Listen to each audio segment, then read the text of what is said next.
Nuapada range धरमबंधा beat छोटोलड़ा गाँ निकटरे 9 हाथीपल आतंक खेलाई।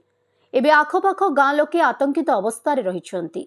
अन्यपक्षे वन विभाग कर्मचारी 24 घंटिया पैंतरा मारुछंती। गतकाली नुआपड़ा वन्यप्राणी रेंज अधीन मारागुड़ा गाँ निकटकू 9 हाथीपल आसीथिला। एथिरे 2टी हाथी रहिछंती।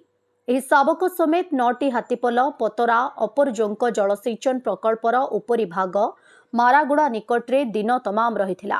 प्रकल्पर उपरी भागरे पानी पीवा सह खाद्य संग्रह करिथिला।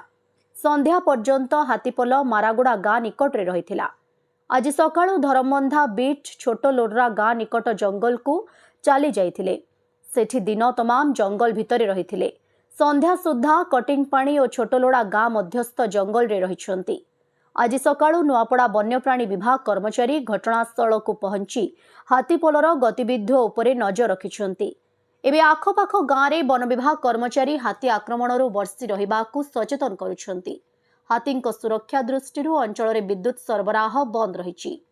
तेबे सूचना थाउ कि अक्टोबर 19 रे सुनाबेड़ा अभयारण्यर भाउसिल गाँ को छत्तीसगढ़ राज्यरू 9 हाथीपल आसीथिला।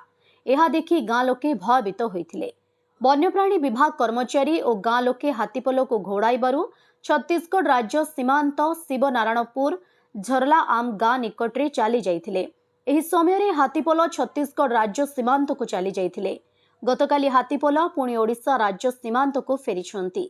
एभली गत किछि मास हेबो ओडिशा छत्तीसगढ़ राज्य सीमांत सुनाबेड़ा अभयारण्य अंचल रे लुचकाळी खेलुछंती।